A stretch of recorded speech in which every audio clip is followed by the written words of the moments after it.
Dr. Alara Vance had worked on the space station called Threshold for 11 years. She studied alien life forms. She had seen creatures with 10 legs, beings made of pure light, and species that breathed liquid metal. But nothing in her long career had prepared her for what walked into her laboratory that cold morning. The Velkari were old. Very old. They had existed when Earth was still a ball of hot rock floating in space. They had watched the first fish crawl onto land. They had observed humans discover fire, build cities, and finally reach the stars. To them, humanity was like a child who had just learned to walk. 3 Velkari stood before Alara now. Their skin was smooth and silver, like polished metal. They had no eyes on their faces, just smooth skin where eyes should be.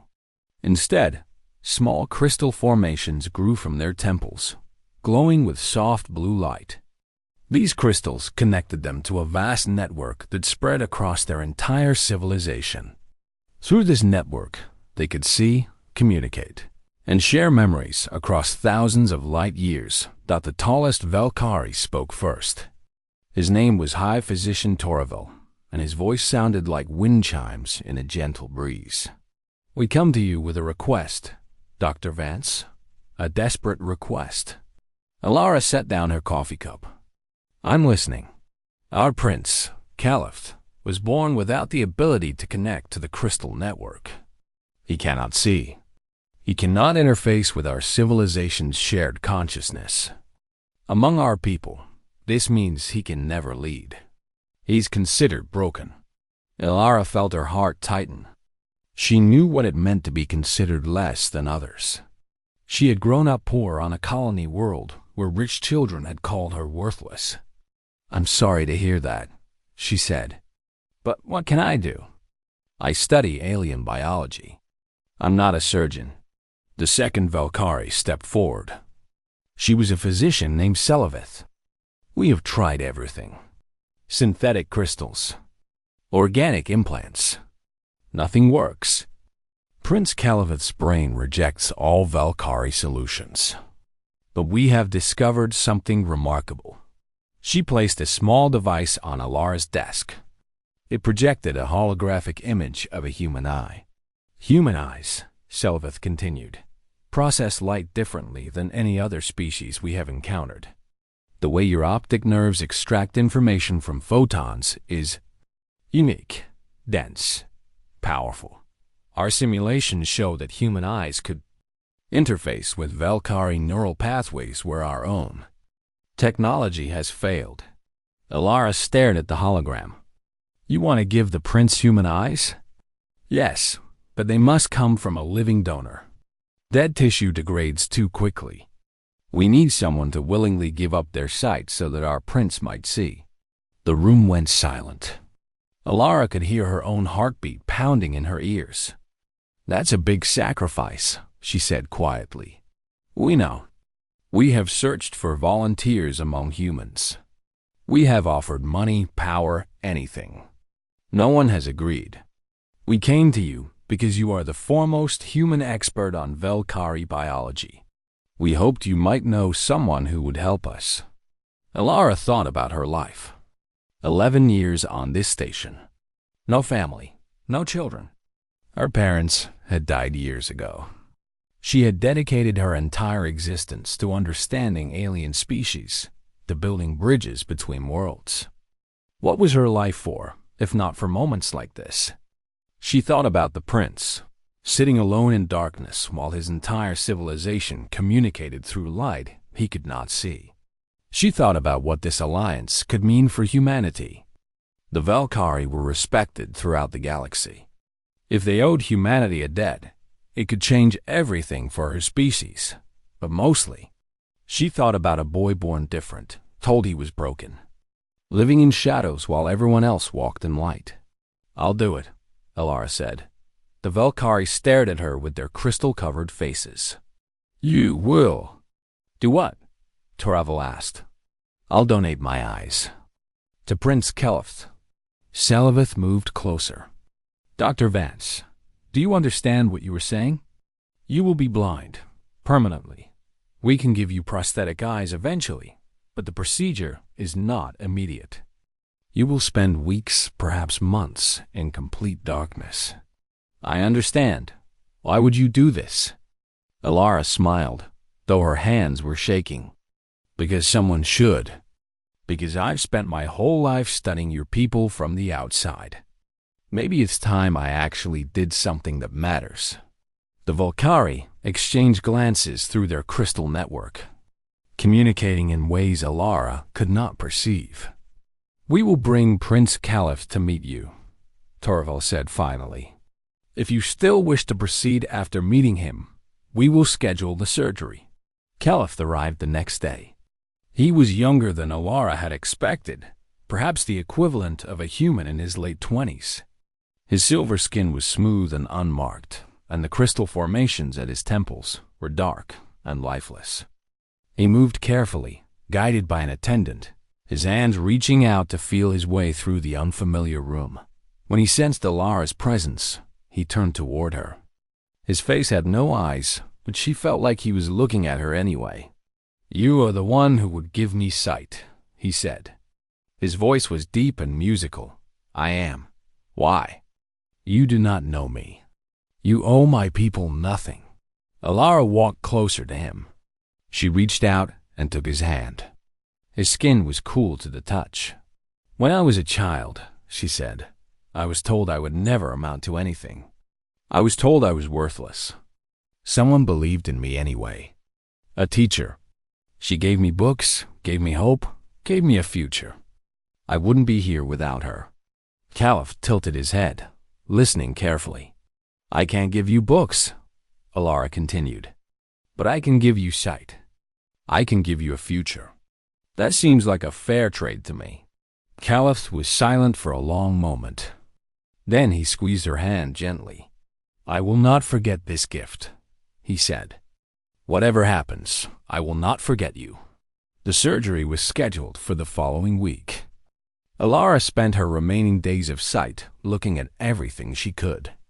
She watched sunrises through the station's observation windows.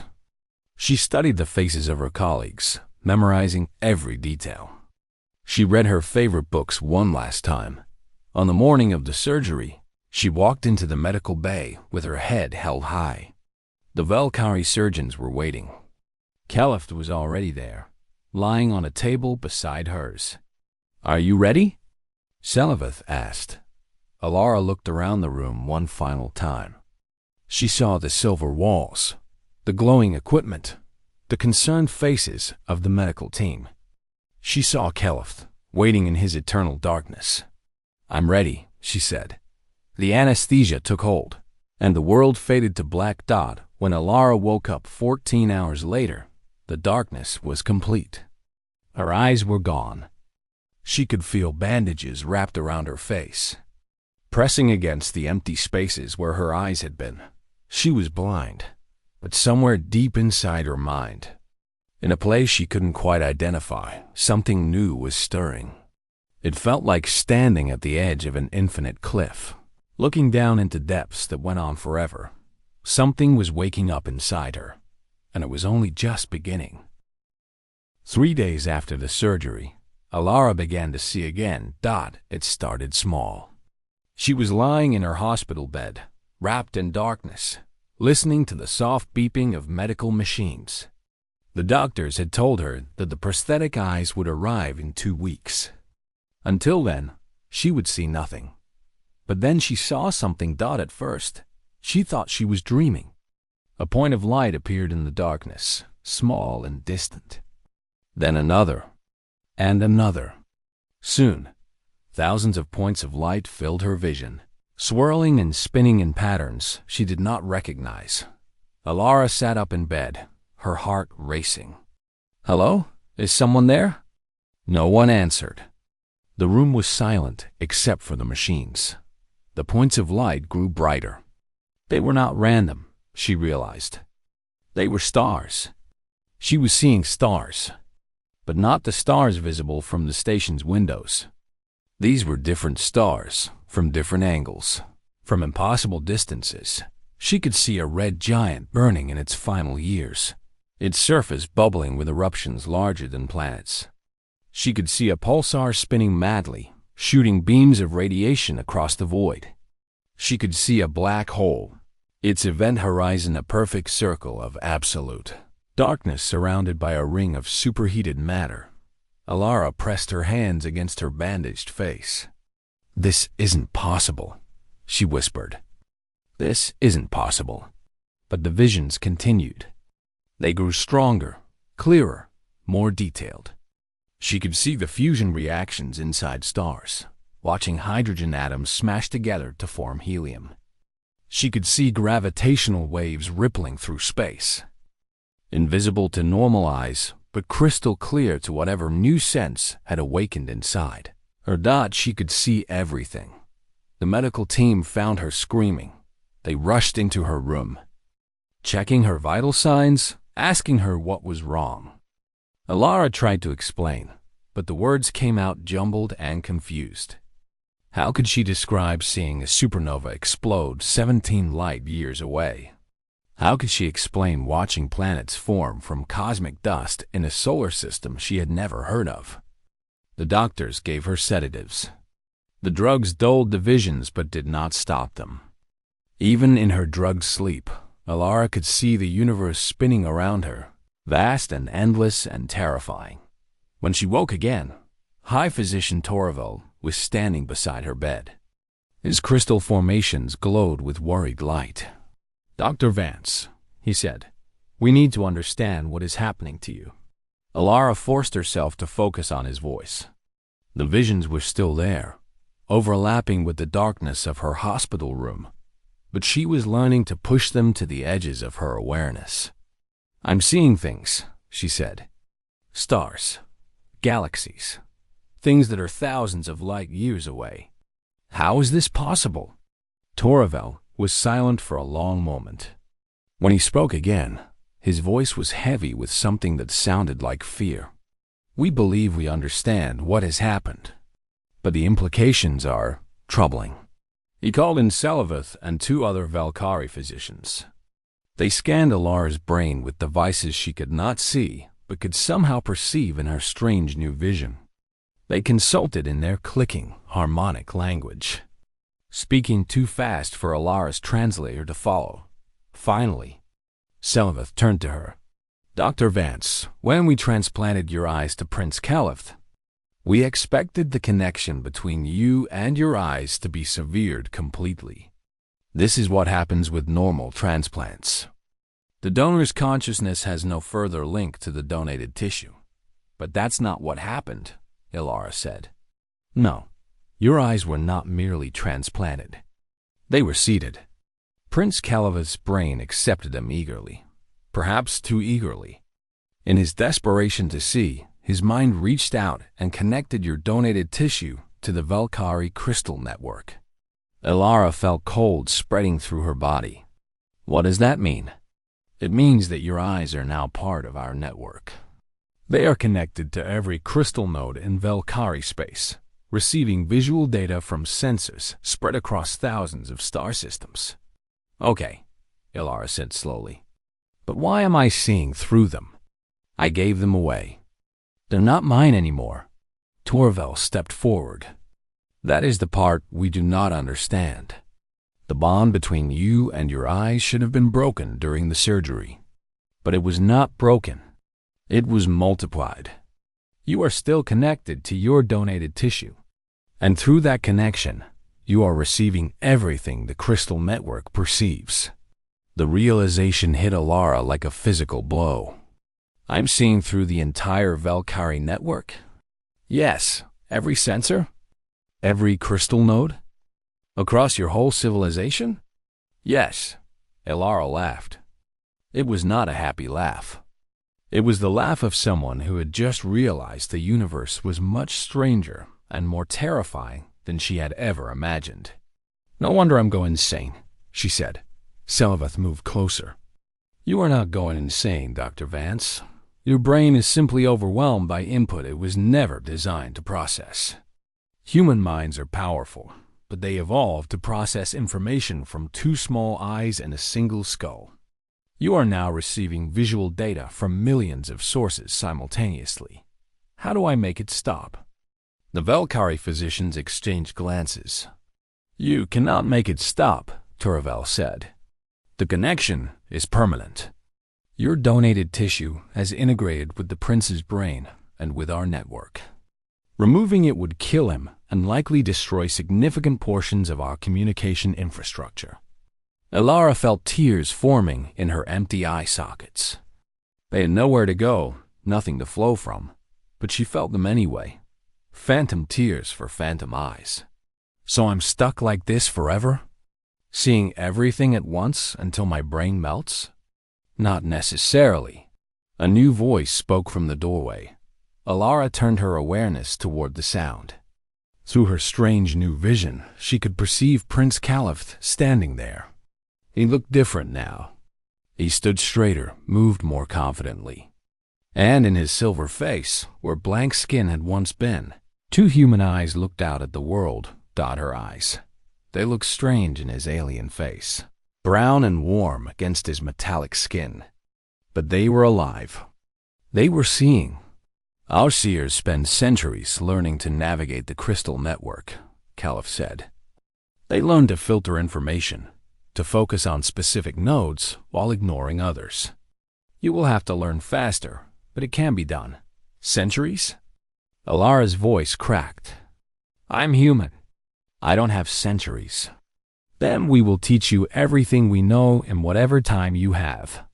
Caliph walked toward her bed.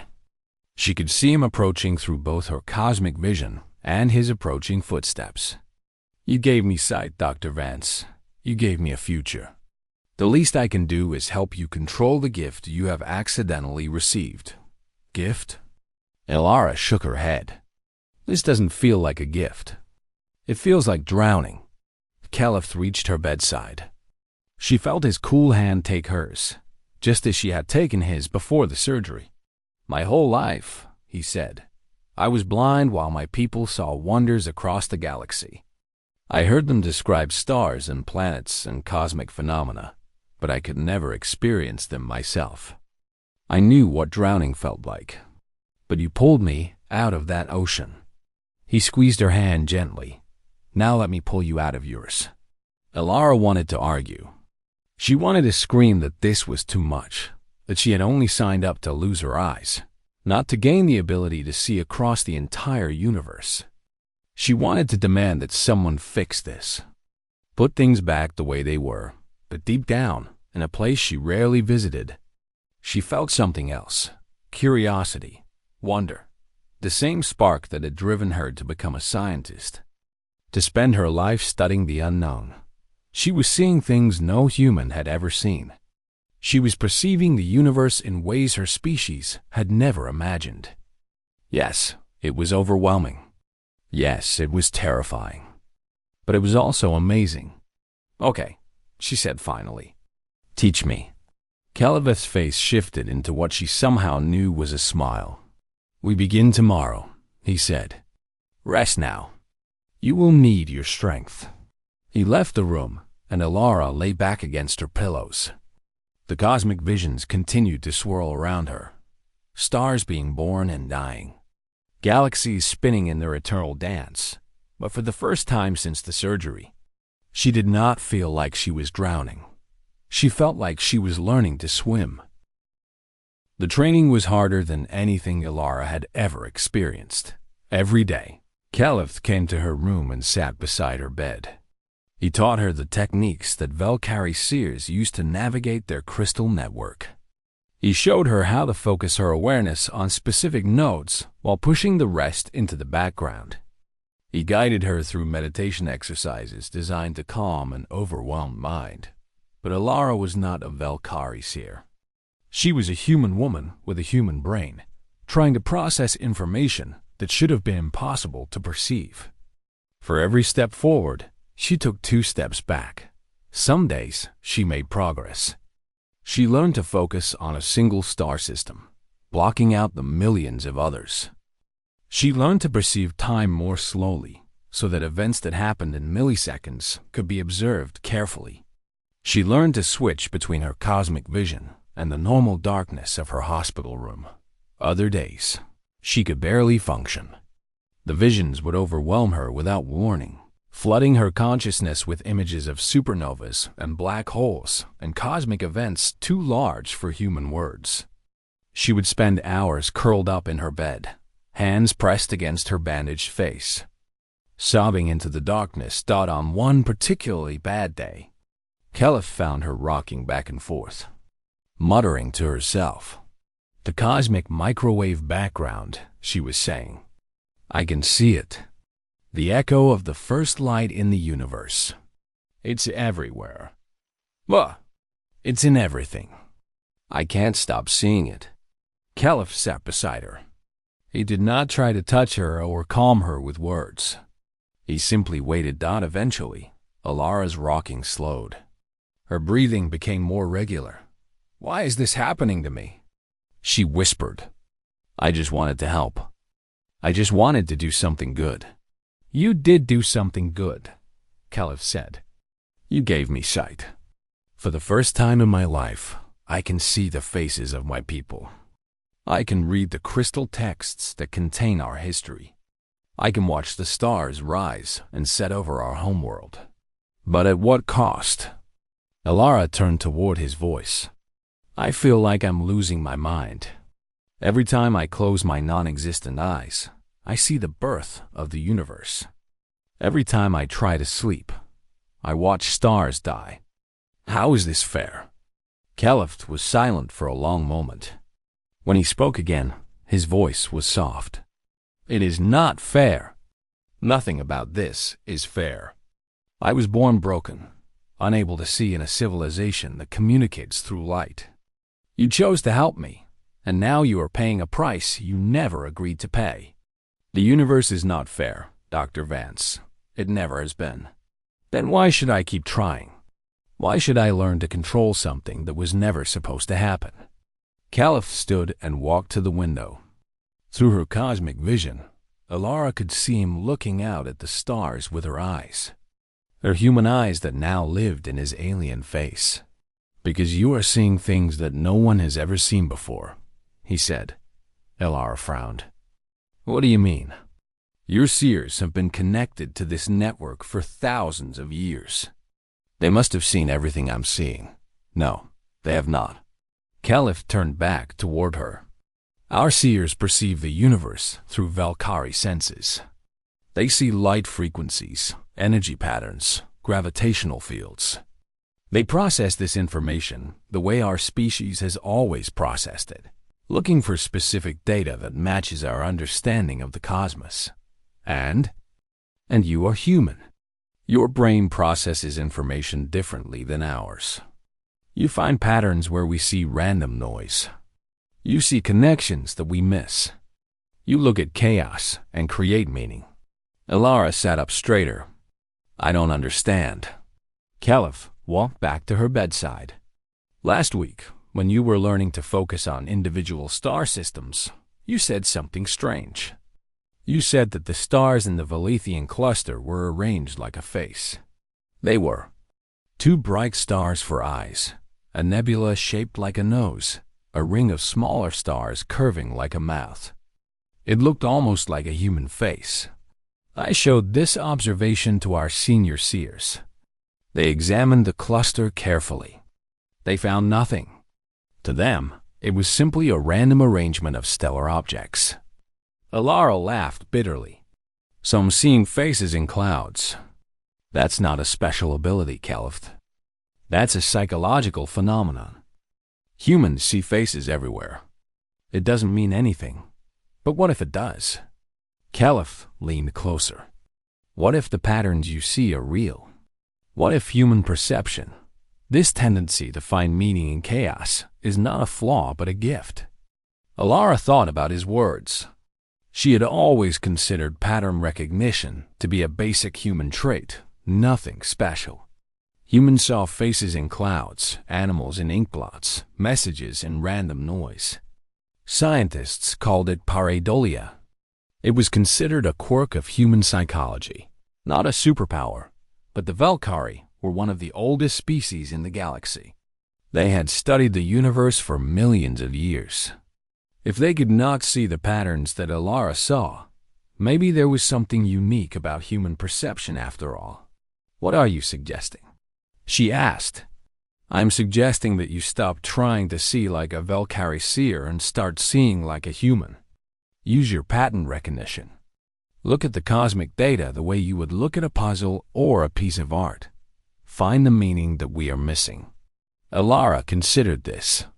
For weeks, she had been trying to suppress her human instincts, trying to process the crystal network data the way the Valkyrie did.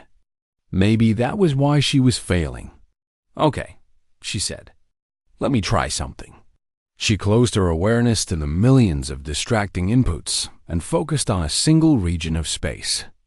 It was a section of the galaxy she had been studying before the surgery, a place where new stars were being born from clouds of cosmic gas.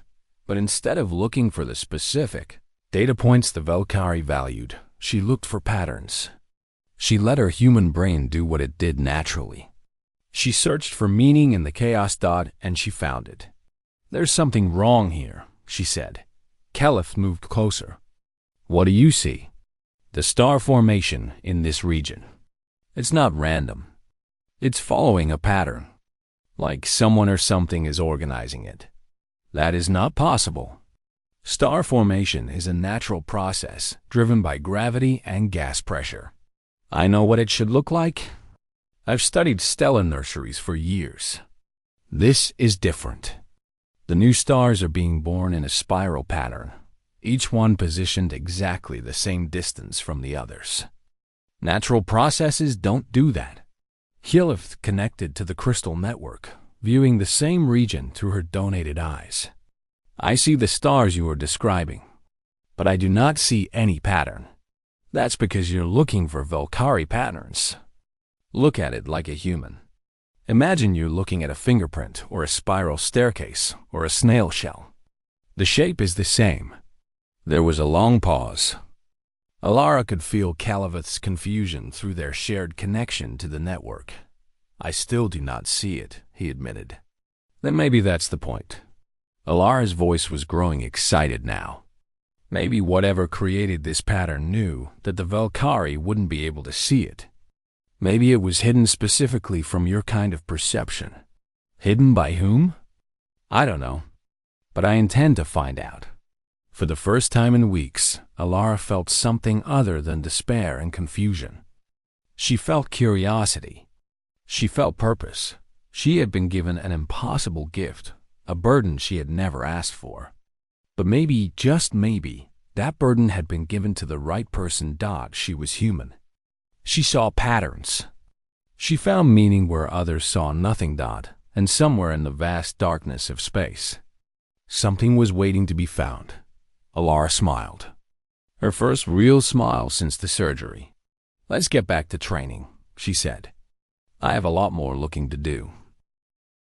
Months passed. Alara grew stronger. She was no longer a patient in a hospital bed.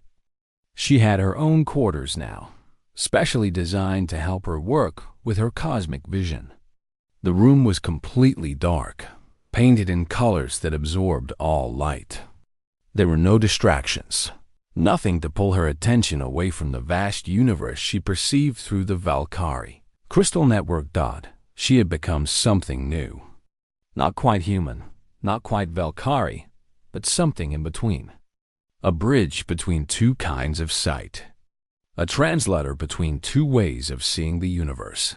The Valkyrie Council had initially ignored her. She was just a human, after all, a member of a species that had only been traveling among the stars for 300 years.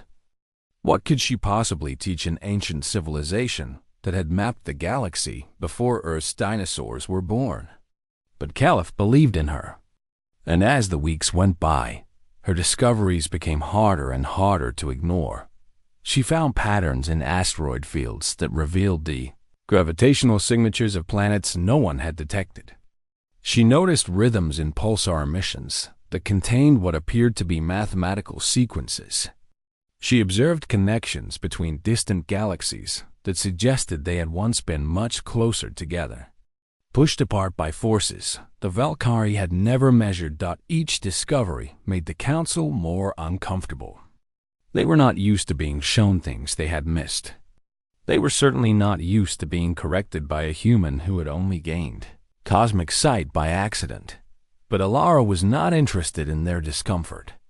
She was interested in the truth, and the truth, she was beginning to realize, was much stranger than anyone had imagined. It started when she noticed the edges.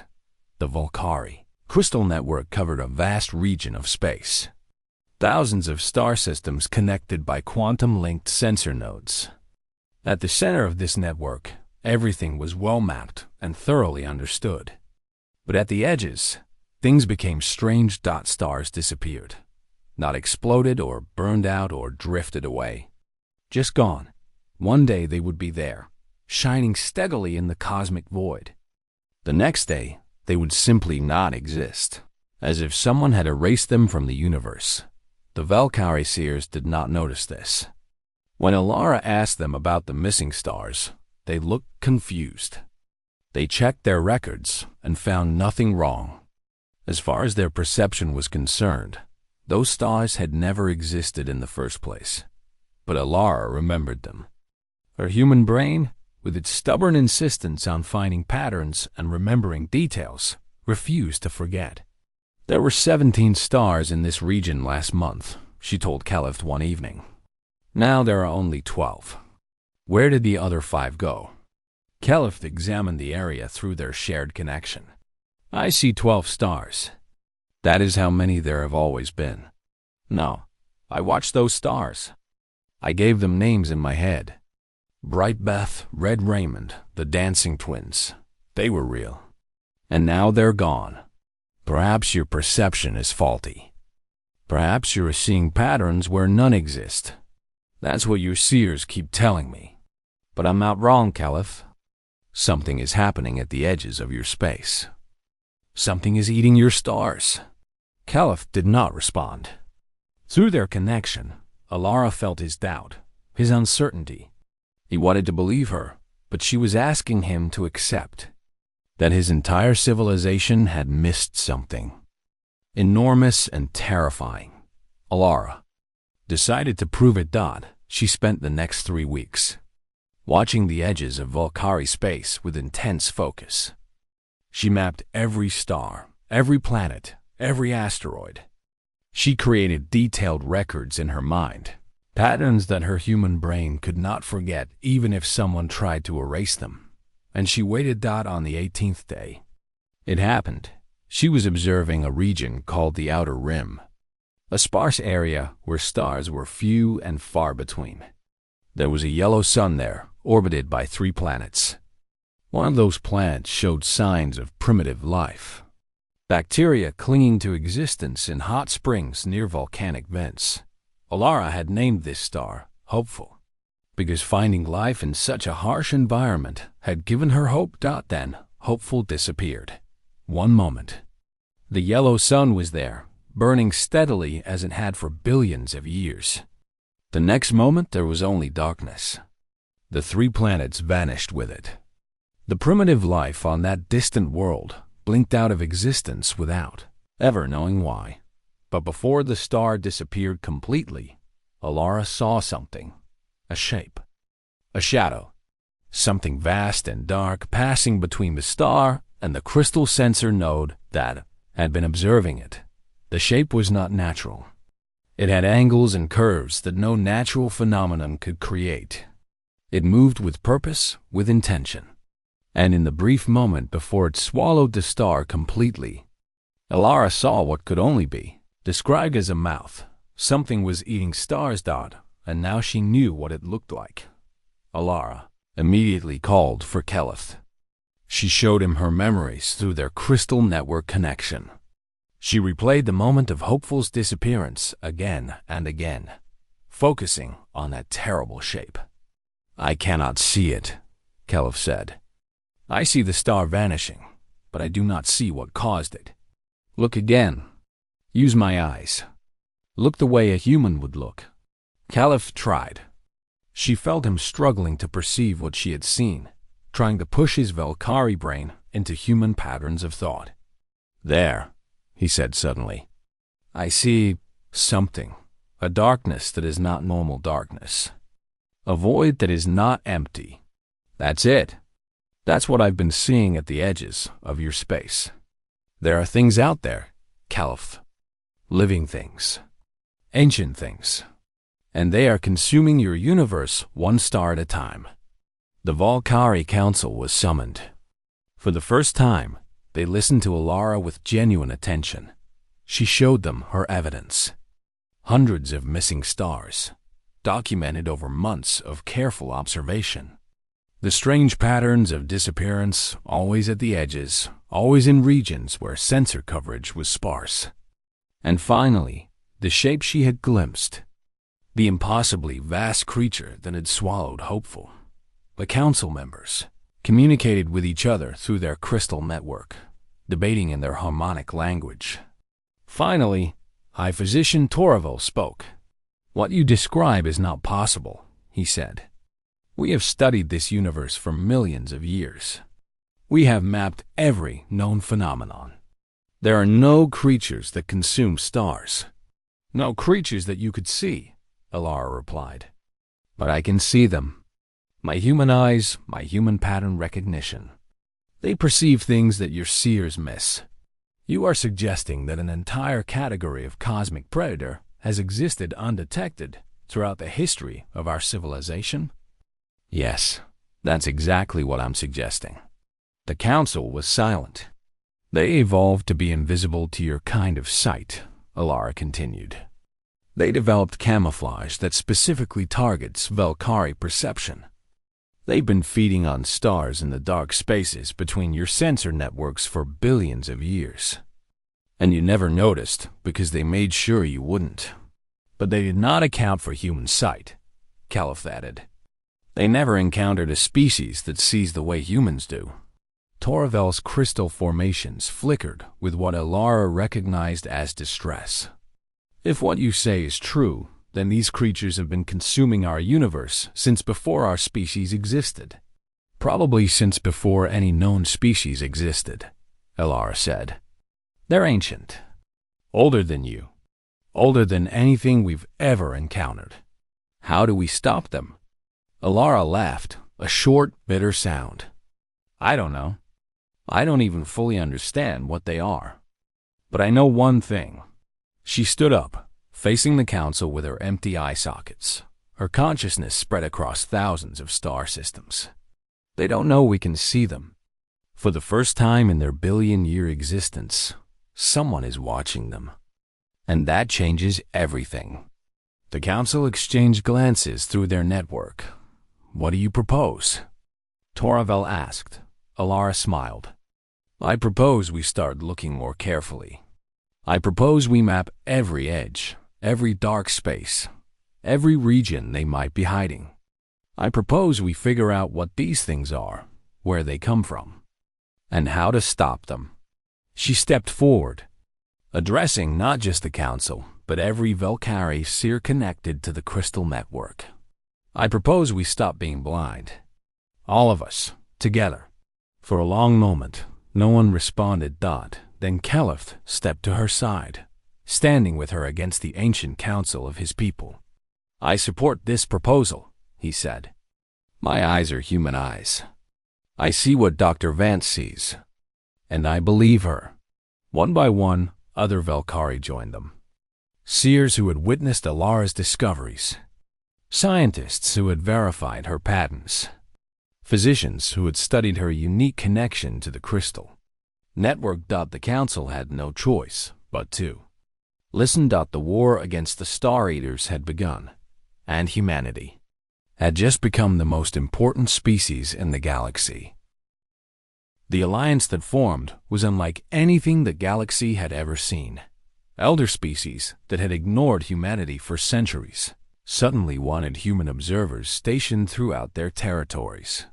Civilizations that had considered pattern recognition a primitive trait now begged for humans who could look at their data and find hidden meanings. The Valkyrie shared their crystal network technology with other species for the first time in their history.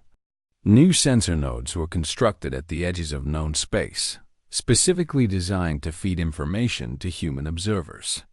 Universities across 1,000 worlds began teaching human-style visual processing, trying to understand how a species so young could see things that ancient civilizations had missed.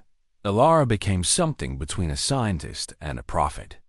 She traveled across the galaxy through the crystal network, her consciousness jumping from node to node, training other humans to see as she saw. She developed techniques for teaching pattern recognition, methods for looking at cosmic data, the way humans naturally looked at clouds or inkblots or abstract art, and everywhere she went, the harvesters became visible. That was what they called them now, the creatures that consume stars. The harvesters. They were not a single species, but an entire category of cosmic predators, entities that existed partially in dimensions beyond normal space. They had been feeding on stellar energy since before life existed on most planets. They had shaped the evolution of galaxies, determined which civilizations would rise and which would quietly disappear. And they had never been seen. Until now that the harvesters noticed. How could they not? For billions of years, they had moved through the universe unseen, unthreatened, unstoppable. Now, suddenly, eyes were watching them. Sensors tracked their movements. Civilizations prepared defenses against threats they had never known existed. The harvesters did not like being seen. They came for Alara on a quiet night. 3 years after she had first donated her eyes, she was in her quarters on the station threshold, reviewing data from the Outer Rim territories. She had grown comfortable with her cosmic vision now, able to switch between local perception and galaxy-wide awareness with barely a thought. The overwhelming terror of those first weeks had faded into something like peace. She felt them coming before they arrived. A disturbance in the crystal network, a spreading darkness that swallowed node after node. Entire sensor clusters went silent. Stars winked out without warning. They were targeting the network itself, trying to blind the Alliance before it could grow stronger. And they were coming straight for her. Caliph, she sent through the network. They're here, I know. His response came from halfway across the galaxy. He was on the Valkyrie homeworld now, serving as a bridge between his people and humanity.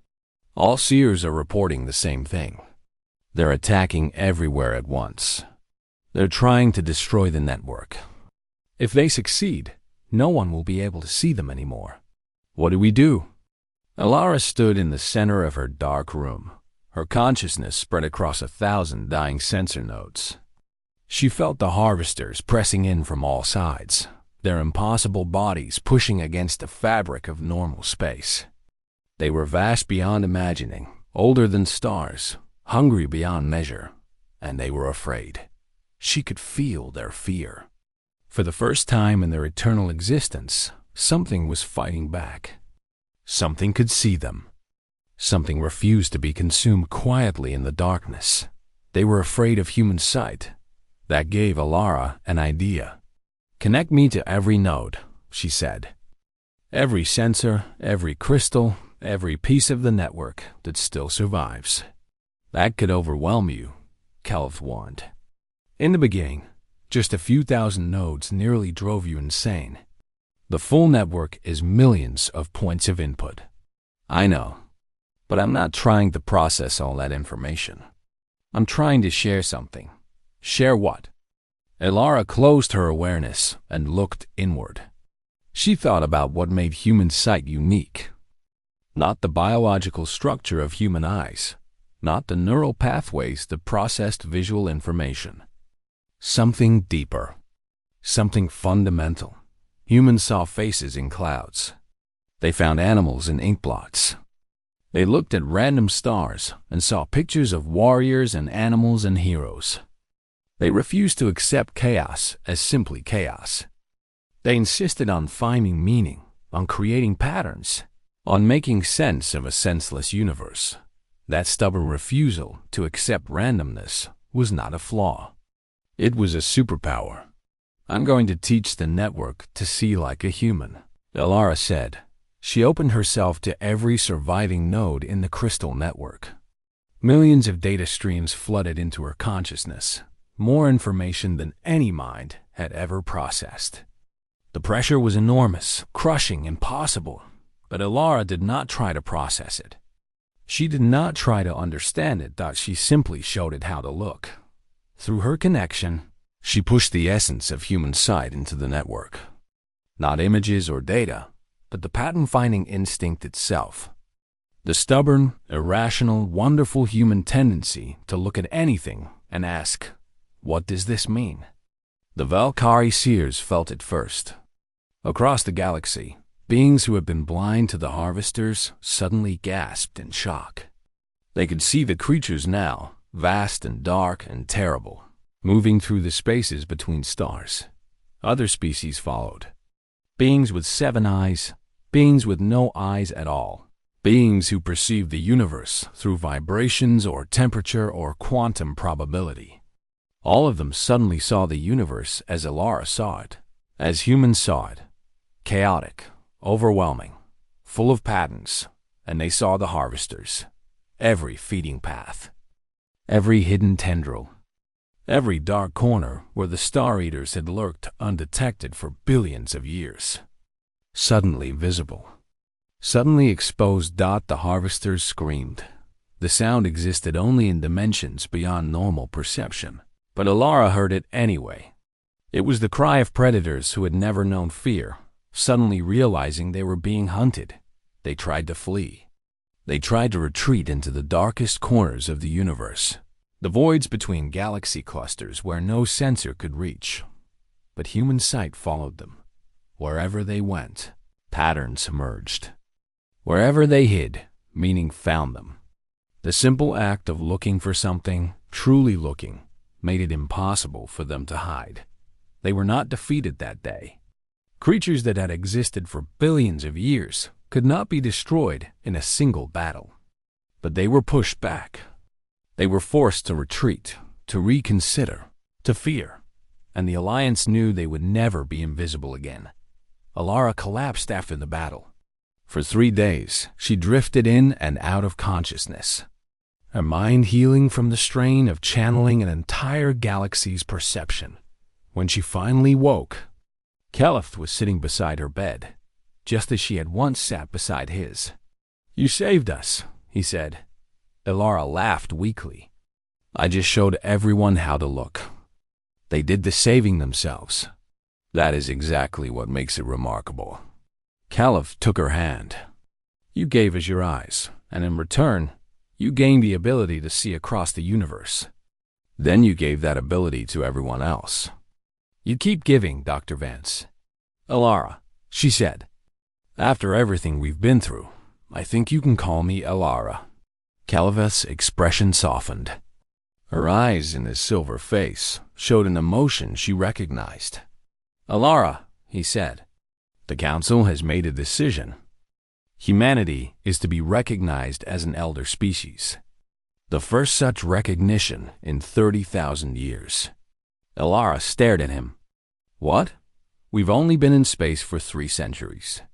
We're children compared to you. You are children who see what we cannot. You are children who saved us from a threat we never knew existed.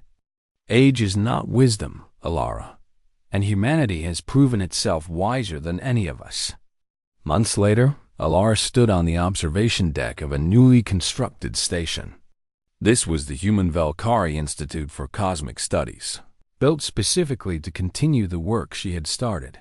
Her prosthetic eyes had finally been installed, giving her back normal human vision. But she could still feel the crystal network humming at the edge of her awareness, a permanent gift from her time as a living bridge between species. Caliph joined her at the window. Together, they looked out at the stars. "They're still out there," Elara said. "The harvesters, regrouping, waiting."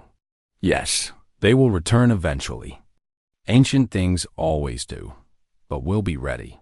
Caliph nodded. We will be watching. All of us, together. Alara smiled. 3 years ago, she had been a lonely scientist on a forgotten station, wondering if her life meant anything. Now she had changed the course of galactic history, all because she gave away her eyes. And in return, she gained something far more valuable. She gained the ability to see what truly mattered, to look at the universe and find meaning where others saw only darkness dot out in the void. The harvesters lurked, ancient and patient. They had learned to fear human sight. They had learned that the universe was no longer blind to their presence, but they had not stopped being hungry. The war was far from over. Alara looked at the stars, at the swirling galaxies and distant nebulae, at the vast cosmic dance that had continued for billions of years before humanity existed. Somewhere out there, ancient predators waited for their chance to strike again. But somewhere else, young humans were learning to see as Alara saw. They were finding patterns in chaos, meaning in randomness, hope in darkness. The universe had been blind for so long. Now it was finally learning to look. And in a cosmos full of ancient hunters and hidden terrors, that was the most dangerous gift of all.